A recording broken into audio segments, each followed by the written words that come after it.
नमस्कार दोस्तों, मैं लालटू दत्ता। स्वागत है हमारे इस YouTube चैनल मिस्टर स्टडी पूर में। दोस्तों, पिछली कक्षा में आप लोगों ने रासो साहित्य के बारे में अध्ययन किया था। आज हम सभी हिंदी साहित्य परंपरा को आगे बढ़ाते हुए निर्गुण भक्ति साहित्य के बारे में अध्ययन करेंगे। तो दोस्तों, हिंदी साहित्य से संबंधित वीडियो पाने के लिए हमारे साथ जुड़े रहें। तो आइए वीडियो को शुरू करते हैं। क्या है निर्गुण भक्ति साहित्य की वैचारिक पृष्ठभूमि एवं प्रमुख विशेषताएं, प्रमुख संत कवि एवं उनका योगदान। तो आज हम लोग जो पढ़ने जा रहे हैं वो उसमें से क्या पढ़ेंगे, तो प्रमुख संत कवि, ठीक है, और उनकी जो रचनाएं हैं वही आज पढ़ेंगे। तो देखते हैं आगे क्या है। लिखा है,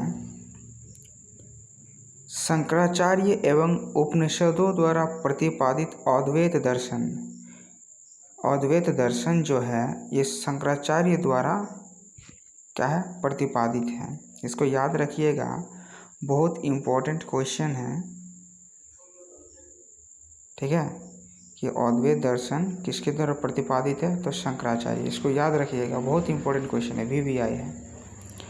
अब क्या है, शंकराचार्य एवं उपनिषदों द्वारा प्रतिपादित अद्वैत दर्शन नाथ पंथ, सूफी धर्म एवं इस्लाम संत काव्य का वैचारिक आधार है।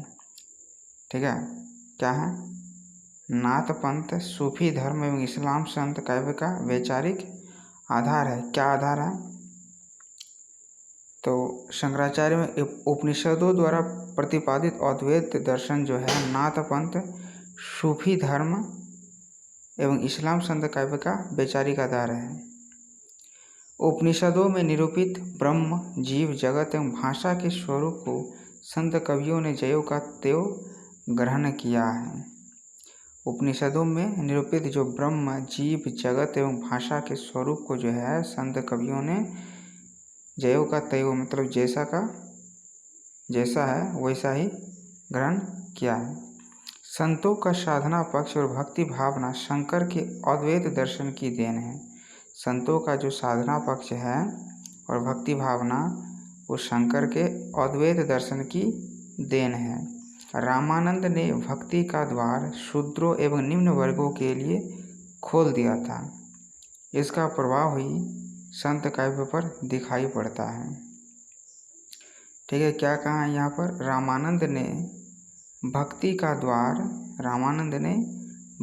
द्वार शूद्रों एवं निम्न वर्गों के लिए खोल दिया था। किनके लिए खोला था रामानंद ने भक्ति का द्वार, तो शूद्रों और निम्न वर्ग जो है, निम्न वर्ग के लोगों के लिए खोल दिया था। इसका प्रभाव इस संत काव्य पर दिखाई पड़ता है। आगे देखते हैं क्या है, निर्गुण भक्ति साहित्य की वैचारिक पृष्ठभूमि। आगे क्या पढ़ेंगे, तो निर्गुण भक्ति साहित्य की वैचारिक पृष्ठभूमि। इसमें क्या है, तो संत काव्य का वैचारिक आधार है शंकराचार्य। संत काव्य का वैचारिक आधार क्या है, तो शंकराचार्य एवं उपनिषदों द्वारा प्रतिपादित अद्वैत दर्शन। शंकराचार्य एवं उपनिषदों द्वारा प्रतिपादित क्या है, अद्वैत दर्शन। नाथ पंथ, सूफी धर्म एवं इस्लाम। उपनिषदों में निरूपित ब्रह्म, जीव, जगत एवं माया के स्वरूप को संत कवियों ने ज्यों का त्यों ग्रहण किया। संतों का साधना पक्ष और भक्ति भावना शंकर के अद्वैत दर्शन की देन है। दोनों ही जीव को विशुद्ध ब्रह्म मानते हैं तथा जो भिन्नता दिखाई पड़ती है वो माया के कारण है। आत्मा की सर्वरूपता, सर्वशक्तिमत्ता भी अद्वैत दर्शन के अनुरूप है।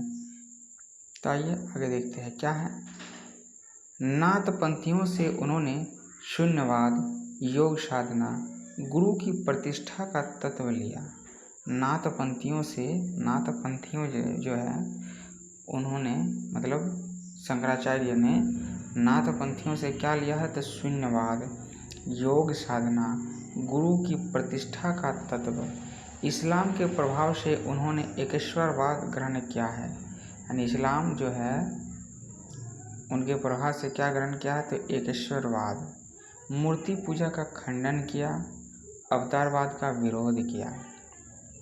सूफियों से उन्होंने प्रेम भाव ग्रहण किया और दाम्पत्य प्रतीकों का प्रयोग भक्ति भावना की अभिव्यक्ति हेतु किया। सूफियों से उन्होंने प्रेम भाव ग्रहण किया और दाम्पत्य प्रतीकों का प्रयोग भक्ति भावना की अभिव्यक्ति हेतु किया। सिद्धों की गूढ़ उक्तियाँ उलटवासियाँ, सिद्ध जो है उनकी गूढ़ उक्तियाँ उलटवासियाँ वैदिक परंपराओं एवं बाह्याचारों का विरोध संत काव्य में भी मिलता है। रामानंद ने भक्ति का द्वार शूद्रों एवं निम्न वर्गों के लिए खोल दिया था। बहुत इंपॉर्टेंट टॉपिक है, ठीक है। ये जो पॉइंट है, ये पॉइंट बहुत इंपॉर्टेंट है, इसको याद रखिएगा। आगे क्या है, इसका प्रभाव भी संत काव्य पर दिखाई पड़ता है। आगे देखते हैं क्या है। बौद्धों एवं वैष्णवों की बौद्धों एवं वैष्णवों की अहिंसा भी संत काव्य की आधार भूमि है। प्रमुख संत कवि एवं उनकी रचनाएं और उनका जो योगदान है वह सब अभी पढ़ेंगे। क्या है, कबीर का जो बीजक है ग्रंथ जो है ये रचनाओं का संकलन है, ठीक है। इसको याद रखिएगा, बहुत इम्पोर्टेंट है। जो कबीर का कौन सा ग्रंथ है, तो बीजक है, इसको याद रखिएगा। तो कबीर जो है बीजक नाम से उनकी रचनाओं का संकलन धर्मदास द्वारा किया गया है। और जो कबीर की रचनाओं का जो संकलन है किसमें है, बीजक में है। और बीजक जो है बीजक में कबीर की रचनाओं का संकलन किसने किया है, तो धर्मदास ने, जिसके 3 भाग हैं। मतलब बीजक जो है, बीजक के 3 भाग हैं।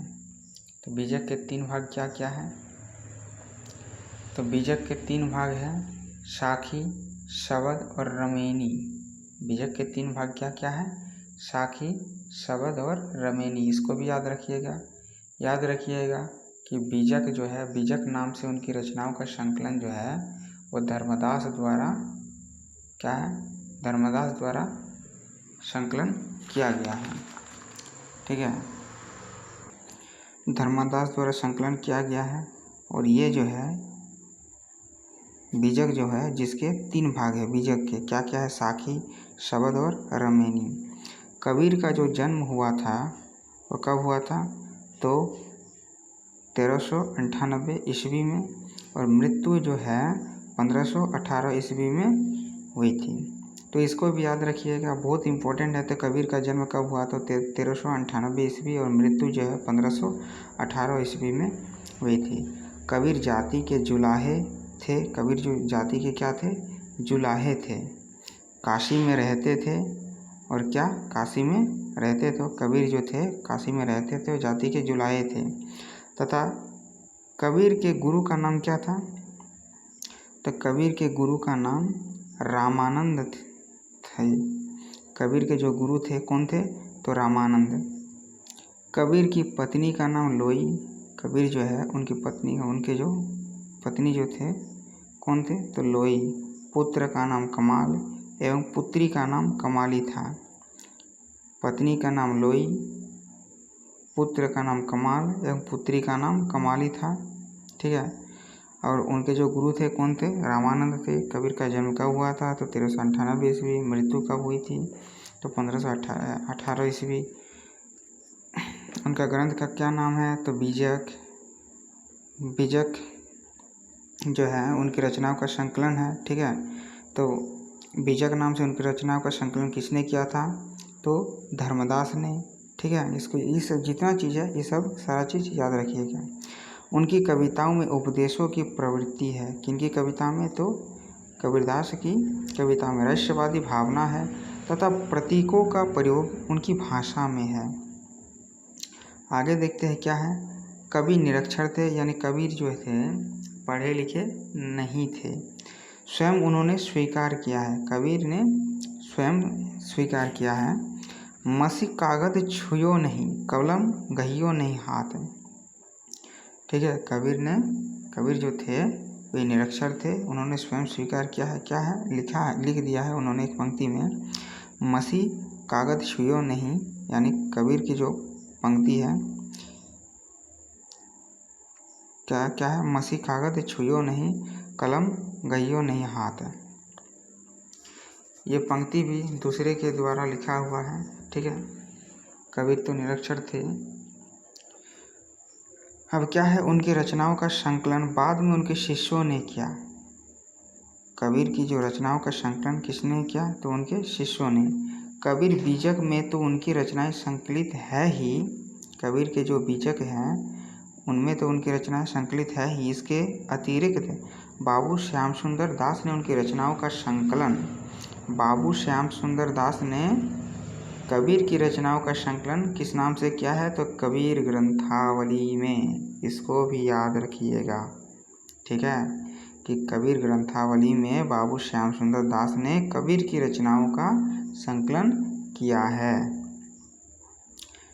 उन्होंने मूर्ति पूजा, माला, तिलक, छापा, तीर्थाटन, गंगा स्नान, रोजा, हिंसा, जाति प्रथा, ऊंच नीच की भावना आदि का खंडन किया।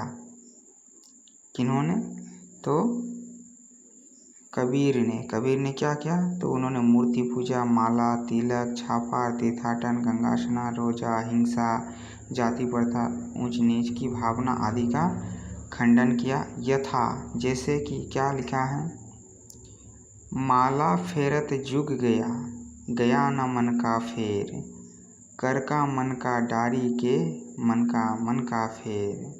क्या लिखा है पंक्ति में, माला फेरत जुग गया, गया न मन का फेर, कर का मन का डारी के, मन का फेर। ऊंचे कुल का जन्म या, करनी ऊंच न होय, ऊंचे कुल का जन्म लिया, करनी ऊंच न होय, सुवर्ण कलश सुरा भरा, साधु निंदत सोय, पाहन पूजे हरि मिले, तो मैं पूजू पहाड़, घर की चाकी क्यों नहीं पूजे, पीसी खाए संसार। क्या है, पाहन पूजे हरि मिले, तो मैं पूजू पहाड़, घर की चाकी क्यों नहीं पूजे, पीसी खाए संसार।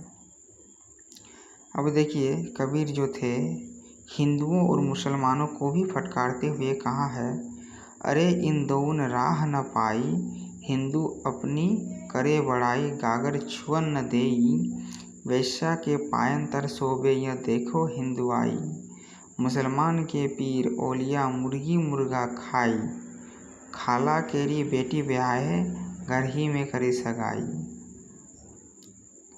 अब देखते आगे क्या है, वे शास्त्र पर नहीं आंखों देखी बातों पर यकीन करते हैं। तू कहता कागज की लेखी, मैं कहता आँखिन की देखी, मैं कहता सुरझावन हारी, तू राका उलझोय रे। क्या है, क्या आप जानते हैं, कबीर भक्त और कबीर बाद में थे, कबीर भक्त और कबीर बाद में थे। वे क्या थे, तो समाज सुधारक पहले थे। उनकी कविता में अनुभूति की सच्चाई एवं अभिव्यक्ति का खरापन है। समाज में व्याप्त रूढ़ियों, अंधविश्वासों, पाखंड का उन्होंने खंडन किया है, ठीक है। गुरु की महत्ता पर उन्होंने सर्वाधिक बल दिया है। इसके अतिरिक्त नैतिकता, सदाचार, परोपकार, क्षमा, सत्य, भाषण, संतोष आदि को उन्होंने श्रेष्ठ मानव के लिए आवश्यक माना है। कबीर ने जीवन को ब्रह्म का अंश माना है, जो माया के कारण अपने स्वरूप को भुला हुआ है। माया के नष्ट होते ही जीवात्मा एवं परमात्मा का मिलन हो जाता है। आगे क्या है, होते ही जीवात्मा एवं परमात्मा का मिलन हो जाता है। जल में कुंभ, कुंभ में जल है, बाहर भीतर पानी। क्या है, जल में कुंभ, कुंभ में जल है, बाहर भीतर पानी, फूटा कुंभ जल जल ही समाना, यह तत् कथेहु ज्ञानी।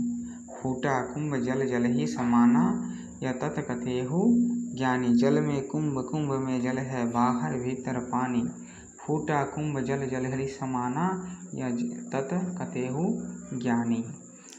यहाँ जो घड़ा है, घड़ा माया का प्रतीक है। जो घड़े के जल यानी जीवात्मा को बाहर के जल, घड़े के जल, घड़े के अंदर जो जल है वो क्या है, जीवात्मा का प्रतीक है, और घड़े के बाहर का जो जल है वो परमात्मा का प्रतीक है।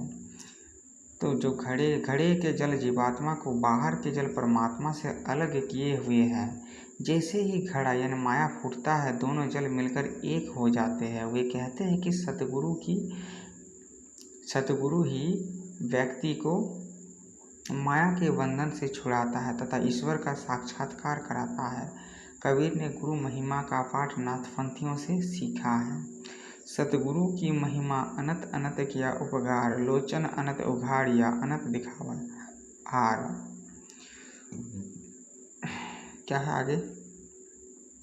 कबीर के काव्य में हठ योग साधना में कुंडलिनी योग का जो विवरण मिलता है, उसका संबंध भी नाथपंथ से है। पारिभाषिक शब्दावली उन्होंने नाथपंथ से ग्रहण की है। कुंडलिनी साधना वाले उनके पदों में आचार्य रामचंद्र शुक्ल ने साधनात्मक रहस्यवाद माना है। ऐसा एक पद उद्धृत है। क्या है? अवधु गगन मंडल घर कीजे, अमृत झरे सदा सुख उपजे, बंक नाली रस पीजे। कुंडलिनी मूलाधार चक्र में सुषुप्तावस्था में रहती है। कुंडलिनी जो है मूलाधार चक्र में सुषुप्तावस्था में यानी सोई हुई अवस्था में रहती है। योगी साधना द्वारा इसे जागृत करता है और यह 6 चक्रों का भेदन करती हुई सहस्र चक्र में पहुंचती है। सहस्र चक्र में पहुंचती है, जहाँ ब्रह्मरंध्र से झरने वाले अमृत रस का पान करती है।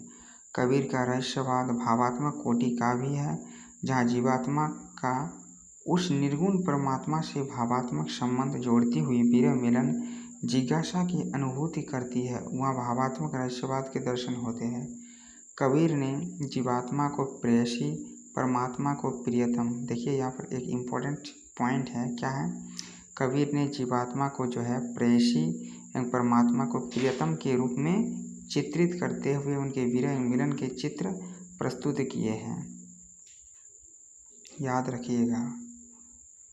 के विरहिन को मीचू दे के आपा दिखलाए, रात दिना का दाक्षिणा मोह पे सैया न जाए। अब नोट से क्या है? कबीर का प्रतिपाद्य 2 प्रकार का है, रचनात्मक एवं आलोचनात्मक। अब क्या है? मिलन की अनुभूति का वर्णन कबीर ने विवाह के सांग रूपक द्वारा इस पद में किया है।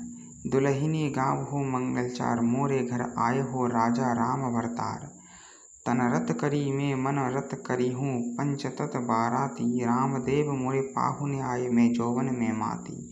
शरीर सरोवर वेदी करी हूँ, ब्रह्मा वेद उचारी। रामदेव संग भांवरी, लेहो धनि धनि भाग हमार। सुर 33 कौतिक आए, मुनिवर सहस 88। कहे कबीर हम ब्याहे चले हैं, पुरुष एक अविनाशी। भावात्मक रहस्यवाद को उद्घाटित करने वाले इन पदों में कबीर ने श्रृंगार रस की योजना की। भावात्मक रहस्यवाद को उद्घाटित करने वाले इन पदों में कबीर ने श्रृंगार रस की योजना की है। कबीर भले ही पढ़े लिखे न हो, पर उनका काव्य काव्यगत रमणीयता से रहित नहीं है। अलंकार, प्रतीक, भाषा आदि सभी दृष्टियों से वह उच्च कोटि का काव्य है।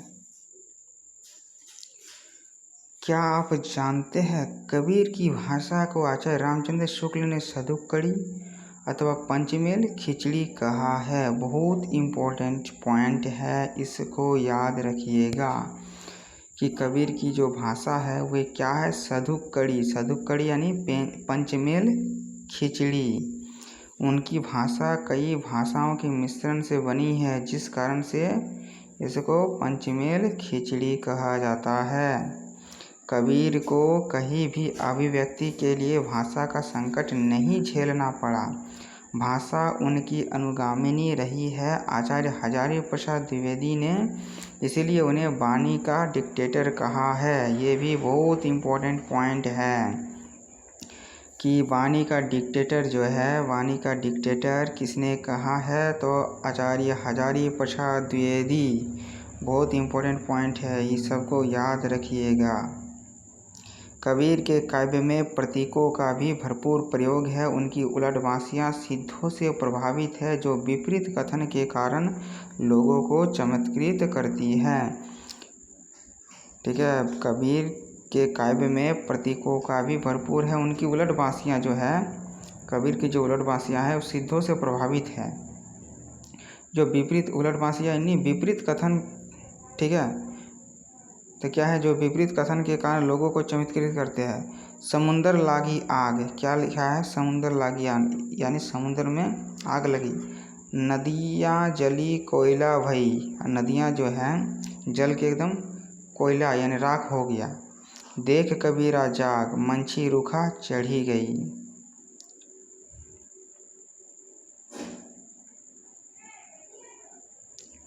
क्या है, यहाँ समुद्र मूलाधार चक्र का प्रतीक है। समुद्र क्या है, मूलाधार चक्र का प्रतीक है। नदियाँ चित्रवृत्तियों का प्रतीक है। यहाँ जो है समुद्र जो है किसका प्रतीक है, तो मूलाधार चक्र का। नदियाँ जो है चित्रवृत्तियों का प्रतीक है तथा मछली जो है कुंडलिनी के लिए प्रयुक्त है। निम्न पद में भी प्रतीकों का प्रयोग उन्होंने किया है। काहेरी नलिनी तू कुम्हिलानी, तेरे ही नाल सरोवर पानी। जल में उत्पत्ति जल में वास, जल में नलिनी तोर निवास। नातल तपति न ऊपर आगी, तोर हेतु कहू कासनी लाग। कहे कबीर जे उदिक समान ते, नहीं मुए हमारे ही जान। इस पद में कमलिनी जीवात्मा का तथा जल परमात्मा का प्रतीक है। कमलिनी जो है किसका प्रतीक है, तो जीवात्मा का। जल जो है परमात्मा का प्रतीक है। जीव एवं ब्रह्म की एकता का प्रतिपादन इसमें अन्योक्ति अलंकार के माध्यम से कबीर ने किया है। आगे देखते हैं क्या है। कबीर के काव्य में रूपक, उपमा, अतिशयोक्ति, अन्योक्ति आदि अनेक अलंकार प्रचुरता से उपलब्ध हो जाते हैं। वस्तुतः काव्य रचना करना उनका लक्ष्य नहीं था, कविता तो उनके लिए साधन थी जिसके माध्यम से वे अपनी बात जनता तक पहुंचाना चाहते थे। कबीर भले ही आज से लगभग 600 वर्ष पूर्व पैदा हुए हो, किंतु उनकी शिक्षाएं आज भी उतनी ही प्रासंगिक है। तो दोस्तों, हिंदी साहित्य से संबंधित जानकारी पाने के लिए हमारे इस चैनल को सब्सक्राइब कर दीजिए और हो सके तो लाइक, कमेंट एंड शेयर ज़रूर कर दें। तो आज के लिए बस इतना ही। धन्यवाद।